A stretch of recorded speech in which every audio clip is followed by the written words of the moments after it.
My new husband's family refused to invite my SIL to Thanksgiving for unexplained reasons, so I invited her myself, hoping they would reconcile, but she turned out to be far worse than I ever expected and completely destroyed Thanksgiving for everyone including me, and now she won't stop causing drama, while my husband has been staying at his parents' house since Thanksgiving. To preface, I've only been married to my husband Eric for a few months. This was supposed to be our first real holiday season as a married couple, and I honestly thought it would be simple. I knew his family was a little intense, but I didn't think anything was outright wrong until Thanksgiving plans came up and something felt immediately off. Every year his parents host Thanksgiving, and apparently it's a big deal, big family, lots of food, everyone dressed up a bit, the whole thing. I was actually looking forward to it, but when we got closer to the date, I started noticing how every time his sister, Marissa, was even mentioned, the room got stiff. Nobody talked about her directly. Nobody explained why she wasn't coming, and everyone acted like bringing her up would cause the house to collapse. When I finally asked why she wasn't invited, all I got was that it was better this way for now. No reason, no context, nothing. I thought maybe there was some old misunderstanding or a stupid fight nobody wanted to rehash. I'm a straightforward person, and I don't like keeping people out unless they've earned it. So, I reached out to Marissa myself. I told her we were having Thanksgiving at her parents' house, and I didn't want her to feel excluded. She actually sounded surprised but grateful, and honestly, I thought that proved they were all being dramatic. I figured maybe this could help everyone move forward. I didn't tell his family beforehand because I didn't think inviting someone's own daughter to Thanksgiving would be controversial. I was wrong. Very wrong. Marissa showed up, and within 10 minutes the energy in the entire house flipped. She walked in acting like she was attending an event she didn't respect. She made comments about the food, the decorations, the seating, even the way I'd set up the dessert table. It wasn't regular complaining either. It was nasty, pointed, like she wanted people to know she had a problem with everything. She kept bringing up tiny things from Eric's childhood to embarrass him, and then she'd laugh like she was doing everyone a favor. Nobody said anything. His parents froze every time she opened her mouth. His cousins avoided eye contact. Even Eric barely said a word. I tried to keep calm and not escalate anything, but she pushed every boundary I tried to set. At one point she made a big speech about how she wasn't wanted and had to be invited by the new girl, and the room practically stopped breathing. I couldn't believe how hostile she was being over something she should have been grateful for. By the time dinner was served, half the family was uncomfortable and the other half had mentally checked out. She dominated every moment and somehow twisted it into everyone being against her. I tried to help keep things moving, tried to keep everyone civil, but she kept going, and instead of Eric backing me up, he spent half the night stepping outside or disappearing into different rooms. When the night ended, he told me he was going to stay at his parents' house because they were tired and needed help cleaning. I didn't love it, but I didn't argue. That was 2 weeks ago. He's still been staying over there almost every night since. Meanwhile, Marissa hasn't stopped. She keeps calling, texting, and posting things that paint her as some kind of victim who walked into a hostile environment. Apparently she's been talking to extended relatives too, because I've gotten a few weird messages asking what really happened. She's twisting things that didn't even happen and implying I ambushed her or tried to embarrass her. I've tried to ignore her because reacting feels pointless, but it's gotten to the point where it's affecting the whole family. The worst part is that Eric is now acting cold with me. Not angry, just distant. Anytime I ask what's going on or why he keeps staying there, he says he doesn't want to talk about it yet. He hasn't mentioned Thanksgiving, hasn't mentioned his sister, nothing. The only thing I know is that this all started the moment I invited her. I'm not someone who likes starting drama or inserting myself where I don't belong, but I genuinely thought I was doing the right thing. I didn't want to be the new wife who shuts people out or makes decisions behind the family's back. I wanted to fix something that clearly wasn't being dealt with.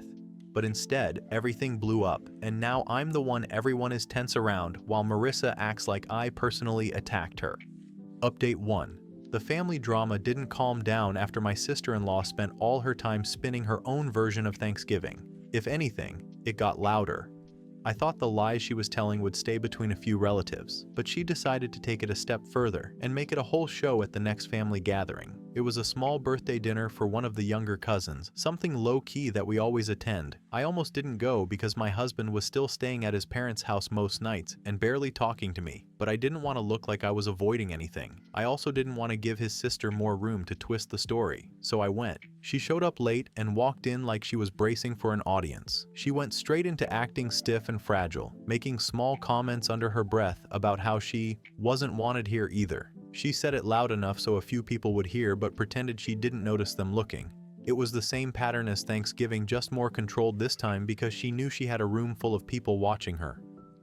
I didn't rise to anything she said. I kept my distance, stayed polite, and didn't give her an opening to claim I confronted her. Every time she aimed a little remark in my direction, I ignored it or answered in a way that didn't go anywhere. I could tell it threw her off because she kept trying different approaches. At one point, she leaned into this act of being excluded, telling an aunt that she didn't even know if she should bother coming since she wasn't invited to Thanksgiving in the first place. She made it sound like I had masterminded the whole thing. She didn't mention that I was the one who invited her. A few relatives pulled me aside quietly, asking what was going on. I stuck to simple facts. I didn't exaggerate anything. I didn't try to make her look bad. I just said that I invited her. She showed up. She said some things that weren't appropriate, and now she's retelling the night in a way that doesn't match what happened. I could tell some of them already suspected as much because they looked tired of her behavior. Others seemed confused because she's been making the rounds trying to collect sympathy from whoever will listen. What I didn't know until that night was that she has been using this whole situation to interfere in a completely different area of the family. There are some inheritance discussions going on between the older relatives, nothing dramatic, just normal planning and logistics. Somehow she managed to slip herself into those conversations and use Thanksgiving as proof that she was being pushed out of the family. She framed it in a way that made it sound like she needed to protect herself and her future. I never imagined she would take the chaos from one dinner and turn it into leverage for something financial. I didn't know the full details, but enough people mentioned it for me to understand she'd gone beyond simple drama. Meanwhile, my husband barely said 2 words to me the entire night. He sat with his cousins, stayed quiet, avoided eye contact, and left early with his dad. I drove home alone. I didn't even know if he planned to come home that night. The distance between us feels bigger than the argument itself. I think he's overwhelmed, but instead of talking to me, he's retreating even further. It worries me more than the actual conflict with his sister. A few days after the dinner, another cousin reached out and told me that people were starting to feel uneasy with how intense my sister-in-law had become. Not because they suddenly felt sympathy for me, but because they noticed she was inserting herself into things that had nothing to do with her. They said the shift was obvious when she tried to bring Thanksgiving up again during the birthday dinner, trying to loop different family members into her story until she found someone who would agree with her. It's strange watching all of this unfold because I walked into this marriage thinking the family was close and functional. I had no idea there were these underlying issues that everyone knew about, but never talked about openly. My sister-in-law has a history of acting like this, but they've all learned to manage her by avoiding conflict. I feel like I was thrown into the middle of something they've been tiptoeing around for years, except now I'm the scapegoat because I didn't know the unspoken rules. The worst part is that my husband still won't have a real conversation with me about any of it. He keeps saying he's tired and doesn't want to go over it again, even though we haven't gone over anything. He hasn't addressed the lies she's spreading. He hasn't addressed the way she's escalating. He keeps hoping this will just blow over if nobody confronts it, but that's not what's happening. She's growing bolder because nobody is pushing back. I'm starting to see that if I don't step in, she's going to keep twisting the story until I'm the permanent problem in this family. I don't want to become the person everyone avoids because they believe her version of events. I also don't want my marriage to turn into something where I'm constantly blamed for situations I didn't create. I'm realizing that trying to keep things calm isn't helping anymore. It's only giving her more space to reshape things however she wants. I'm not sure what my next move is yet, but I know I can't keep letting her run unchecked like this. She's already gone further than I expected, and with my husband staying at his parents' house still, I feel like if I don't take control soon, she'll decide the direction of this entire situation without any pushback from me. I'll update again once I figure out how to handle this, because clearly, ignoring it isn't working. Final update. I don't even know where to start because the last couple of weeks have been exhausting. After Thanksgiving, my sister-in-law didn't stop. She kept texting and calling, sending passive-aggressive messages, and telling anyone who would listen that I humiliated her by inviting her in the first place. I kept trying to ignore it, but she started dragging other family members in, trying to turn everyone against me, and at some point I realized this wasn't going to end unless I actually did something about it. I decided I had to take control. I didn't want to start a fight, I just wanted boundaries. I made a list of everything that had happened, every text, every ridiculous claim she made, and all the small ways she tried to make me look bad in front of family. It was longer than I expected, and honestly, seeing it all laid out made me mad. I wasn't overreacting, she really had been escalating everything on purpose. I sent her a message. I told her that I wasn't going to engage with lies, that she needed to stop contacting me and stop trying to turn family members against me. I kept it short and clear, nothing dramatic, just rules. She read it, didn't respond, and I knew right away that she wasn't used to being told no. A couple of days later, I decided to host a small dinner with family members I trusted to actually stay neutral. I didn't invite her. I wanted everyone to hear what really happened from me, without her spinning it or trying to play victim. During dinner, I calmly explained the situation, what had actually happened on Thanksgiving, and how she had been manipulating people since. I didn't attack her personally, I just stated facts, and I included things that people had witnessed themselves. At first, it was quiet. Some people looked uncomfortable, like they weren't sure what to say, but then a few cousins started speaking up, confirming what I had said. They'd noticed her behavior before, but no one had really confronted it. Hearing them back me up made me feel a little lighter because I realized I wasn't alone in seeing how manipulative she had been. Not everyone said anything, but the people who did made it clear that they weren't going to be pulled into her drama anymore. One of them even mentioned that it was exhausting seeing her try to control everything, and that this time she had clearly gone too far. That was the first time I saw some of the family call her out in front of others, and it was satisfying to watch. My husband was there too, but he hadn't said much at first. He admitted later that he had been staying at his parents' house because he didn't want to get involved, didn't want the drama, and hoped it would blow over. I told him that ignoring it wasn't helping anyone and that we needed to handle it together. For the first time, he actually agreed and acknowledged that staying silent had allowed her to control the narrative. It was like a switch flipped. He started taking my side, making it clear that he wasn't going to let her isolate me from the family or paint me as the bad guy. After dinner, I checked social media and found out she had been messaging extended family members again, trying to twist the story in her favor. I ignored it.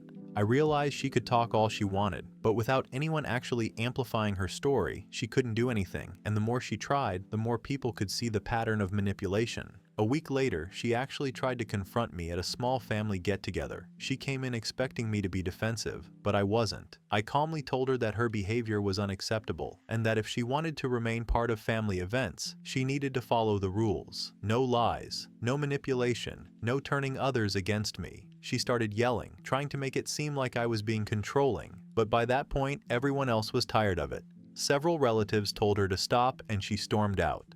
That was the first time I saw her actually lose her composure in front of the family. Since then, she's been quieter. I know she's still posting small complaints online, but no one is engaging with them anymore. My husband and I talk openly now, and he's making an effort to stand up when she tries to interfere. He admitted it was hard to see me as capable of handling all of this while he was just hiding from it, but now he understands that letting her run things was the problem all along. The family dynamic is still tense. Some relatives are wary, and there are definitely people who won't fully trust her again, but I feel like the main danger is over. I've established boundaries. I've been consistent, and I've got support from people who matter. I'm not worried about her convincing everyone anymore. Looking back, I realize I could have ignored her, pretended nothing happened, and hoped my husband's family would fix it on their own, but that would have left her in control, and I would have been miserable watching everything fall apart. Standing up wasn't easy, but it was the only way to protect myself and our marriage. Thanksgiving will never be the same for this family, but I don't regret inviting her. I just didn't expect how badly she would behave. I've learned that trying to fix someone else's drama isn't worth it if they don't want to change. I also learned that boundaries are necessary, even with family, and that it's okay to put myself first sometimes. My husband and I are finally on the same page. He's staying more at home now, and we're making plans to keep the holidays calm and predictable, which feels like a small victory. SIL is still in the family, but she can't disrupt anything without facing consequences. I know some relationships are permanently strained. Some people are upset with me, some with her, and some just feel caught in the middle. But for the first time since Thanksgiving, I feel like I have control again. I'm not letting anyone, not even a sister-in-law, dictate what our family life looks like. So that's where we are. Thanksgiving was a disaster, and it exposed a lot of bad behavior. But it also showed me that if you stand firm and set boundaries, people will eventually see the truth. My husband and I are stronger for it. I've reclaimed some respect from the family, and I finally feel like I can breathe without constantly worrying about the next drama from her. It's not perfect, but at least it's ours now. Comments. Comment 1. Honestly, your SIL sounds exhausting. She's manipulative, entitled, and apparently thinks the world revolves around her feelings. Trying to gaslight you and turn family members against you after being invited shows she has zero self-awareness, and the way she couldn't even handle being told no without throwing a tantrum? Classic narcissistic behavior. She's the kind of person who thinks being dramatic equals winning, and everyone else has to cater to her. Comment 2. I can't get over how she tried to make you the bad guy after everything she did. She's obviously insecure and controlling, and instead of reflecting on her own behavior, she immediately spins it as victimhood. That level of entitlement is wild. The fact that she couldn't just attend Thanksgiving like a normal person and behave shows she's toxic, not misunderstood. She's the kind of relative who ruins everything because she has to feel special. Comment 3. What really stands out is how manipulative she is. She didn't just act out once. She actively texted, called, and twisted the story to other family members. That's not just being upset or awkward, that's deliberate sabotage. And she keeps doing it even after being confronted and set clear boundaries. That's pure narcissism. She clearly enjoys stirring drama and watching people squirm while she plays victim. Comment 4. She sounds exhausting and petty, complaining about not being invited, rolling her eyes, nitpicking the food, dragging up old minor grievances. It's all so unnecessary. Anyone with half a brain would have realized she was creating chaos. But she doubled down. She clearly thrives on conflict and attention. The fact that she lost her composure when finally confronted proves she was only ever performing for sympathy, not actually trying to repair anything. Comment 5. What a walking red flag, entitled, manipulative, attention-seeking, and incapable of self-reflection. She acts like a victim while controlling everyone around her, and her attempts to isolate you from your husband were ridiculous. She's the kind of person who makes every family gathering miserable, and the only reason she's not completely dominating anymore is that you finally stood up and called her out. Good for you for making her lose that power.